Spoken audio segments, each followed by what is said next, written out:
सुलह हुदैबिया का एक पॉइंट यह था कि 10 साल तक मुसलमानों और काफिरों के दरमियान कोई लड़ाई नहीं होगी। इससे मुसलमानों को थोड़ा टाइम मिला और उन्होंने रिलैक्स होकर इस्लाम की दावत देना शुरू की। इस्लाम कबूल करने के बाद सहाबा की जिंदगी बाकी अरबियों से बिल्कुल अलग हो चुकी थी, जिससे अरब के लोग बहुत इम्प्रेस होते थे और आहिस्ता आहिस्ता बहुत सारे लोग इस्लाम की दावत कबूल करने लगे। इन सब में मक्का के दो बहुत इंपॉर्टेंट लोग खालिद बिन वलीद और अमर बिन आस भी थे।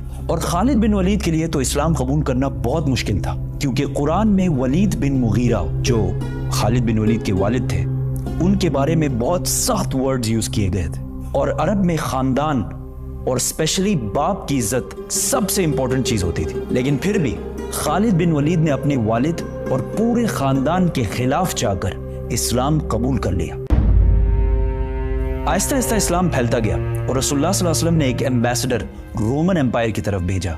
लेकिन इस एम्बेसडर को गस्सानी किंगडम ने बहुत ही बुरी तरह कत्ल कर दिया। ये गस्सानी किंगडम अरब और रोमन एम्पायर के बिल्कुल बीच में था और ये गस्सानी किंगडम रोमन एम्पायर का एक वेसल स्टेट था। वेसल स्टेट मतलब एक पपेट स्टेट। गस्सानी किंगडम का एम्बेसडर को मारना जंग के ऐलान जैसे था। और सिर्फ उस जमाने में नहीं, बल्कि आज भी यूएन चार्टर्स में एम्बेसडर को मारना सबसे बड़े क्राइम्स में से एक है। रसूलुल्लाह सल्लल्लाहु अलैहि वसल्लम को जब पता चला तो उन्होंने फौरन 3000 लोगों की फौज जमा की और रोमन एम्पायर पर हमले का फैसला किया। ये फौज मुसलमानों की सबसे बड़ी फौज थी। इससे पहले मुसलमानों ने इतनी बड़ी फौज कभी जमा नहीं की थी। रोमन एम्पायर इससे कुछ ही अरसा पहले पर्शियन एम्पायर से एक बहुत खतरनाक जंग जीत चुकी थी। रोमन और पर्शियन एम्पायर उस जमाने के दो बड़े सुपर पावर्स थे, जिस तरह आज अमेरिका और चाइना है। और इस जंग में कौन जीतेगा ये कुरान ने इस जंग के खत्म होने से पहले ही बता दिया था। ये भी बहुत जबरदस्त स्टोरी है, तो सब्सक्राइब। ये रोमन एम्पायर का पीक दौर था। इससे पहले अरबों ने रोमन एम्पायर पर कभी भी हमला नहीं किया था और रोमन एम्पायर से जंग करना बिल्कुल सुसाइड समझा जाता था। जब अरबों को पता चला कि सिर्फ 3000 मुसलमान रोमन एम्पायर पर हमला कर रहे हैं, तो उन्होंने बहुत मजाक उड़ाया और कहा कि इन 3000 में से एक भी बंदा जिंदा बचकर वापस नहीं आएगा और रोमन एम्पायर इसके बाद मदीना पर हमला करके मुसलमानों को खत्म कर देगा। रसूलुल्लाह सल्लल्लाहु अलैहि वसल्लम ने इस फौज का लीडर जैद बिन हारिसा रज़ियल्लाहु तआला अन्हु को बनाया। इस्लाम से पहले जैद बिन हारिसा को रसूलुल्लाह सल्लल्लाहु अलैहि वसल्लम का बेटा माना जाता था और बाकी फौज को बताया कि अगर जैद बिन हारिसा शहीद हो जाए तो तुम्हारा नेक्स्ट लीडर जाफर बिन अबी तालिब होगा, जो हजरत अली रज़ियल्लाहु तआला अन्हु के भाई थे। और अगर जाफर भी शहीद हो जाए तो तुम्हारा लीडर अब्दुल्ला बिन रवाहा होगा। और इन्हें कहा उस जगह पर जाओ जहां इन्होंने हमारे एम्बेसडर को शहीद किया था और इन्हें इस्लाम की दावत दो। अगर ये लोग इस्लाम कबूल ना करें, सिर्फ और सिर्फ तब इनसे लड़ाई करना। और हाँ, किसी बच्चे, बूढ़े या औरत को अंडर एनी सर्कमस्टांसेस नुकसान नहीं पहुंचाना और दरख्तों को भी नहीं काटना।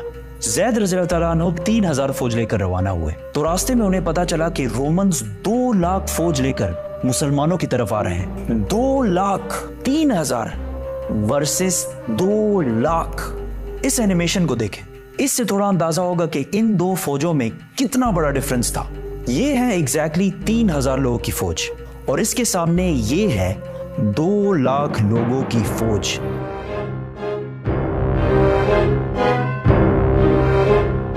अब कुछ वेस्टर्न हिस्टोरियंस कहते हैं कि ये 2 लाख नहीं बल्कि इससे कम थे, लेकिन सब ये बात मानते हैं कि रोमन्स मुसलमानों से बहुत ज्यादा थे। मुसलमानों के एक ग्रुप ने सोचा कि हमें मदीना से और फौज का इंतजार करना चाहिए, लेकिन मुसलमानों के तीसरे जनरल अब्दुल्ला बिन रवाहा ने कहा कि हम जंग या जीतेंगे और या शहीद होंगे, जंग छोड़ के जाने वाला कोई ऑप्शन नहीं है। तो यहां मुसलमानों ने एक जबरदस्त प्लान बनाया। वो इस जगह को छोड़कर जहां पहले लड़ाई होनी थी पीछे हटे और मुता के 2 पहाड़ों के दरमियान रुके। अब इसका क्या फायदा था?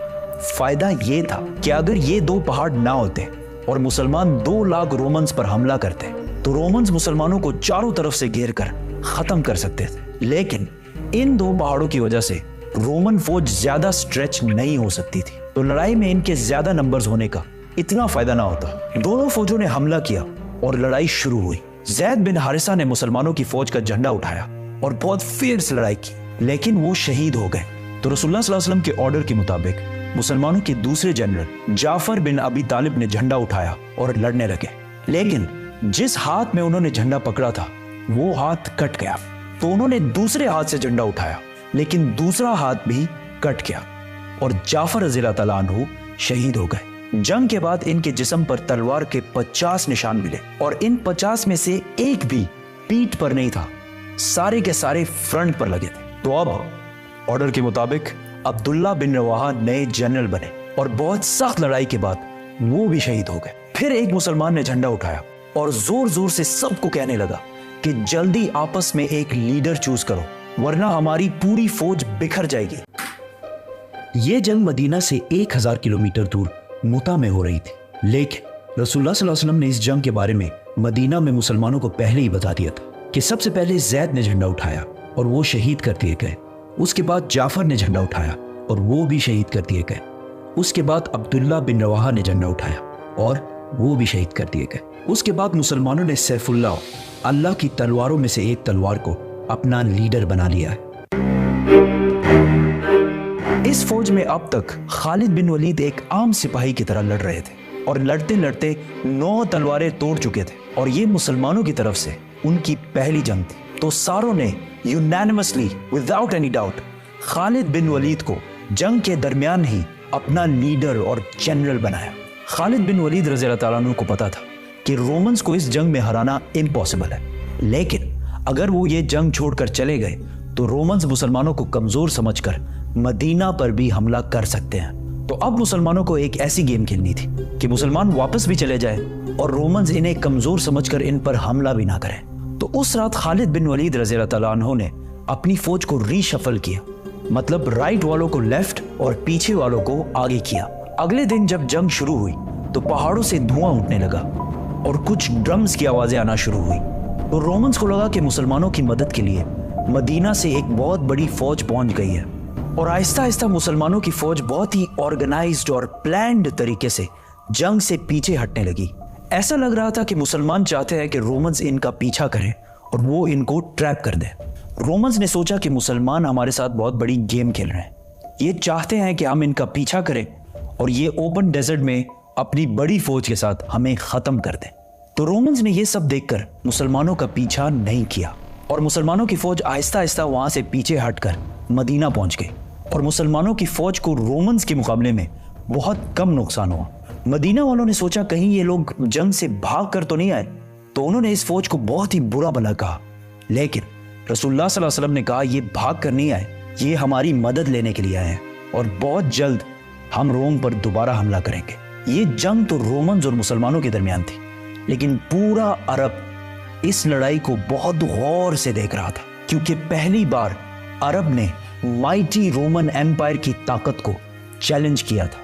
तो जब उन्होंने देखा कि 2 लाख फौज से लड़ने के लिए सिर्फ 3000 लोग गए और ठीक ठाक वापस भी आ गए, तो ये अरब की तारीख में बहुत ही इम्पॉसिबल काम हुआ था, जिससे बाकी अरब के दिलों में मुसलमानों के लिए बहुत इज्जत पैदा हुई। और अरब के वो कबीले जो हर जंग में खंदक, बदर, ओहद में मुसलमानों के हमेशा खिलाफ होते थे, जंगे मुता के बाद इस्लाम की तरफ आने लगे और मदीना की ये छोटी सी रियासत आहिस्ता आहिस्ता हर तरफ फैलने लगी। अब यहाँ कुछ हिस्टोरियंस कहते हैं कि रोमन्स इतनी छोटी फौज से जंग सिर्फ इसलिए हारे क्योंकि रोमन एम्पायर कुछ साल पहले पर्शियन एम्पायर से जंग के बाद बहुत कमजोर हो चुकी थी। उस जंग में पर्शियन एम्पायर ने रोमन एम्पायर को बिल्कुल तबाह बर्बाद कर दिया था, लेकिन उसी टाइम कुरान के सूरह रोम में कहा गया था कि ये जंग पर्शियंस नहीं रोमन्स जीतेंगे।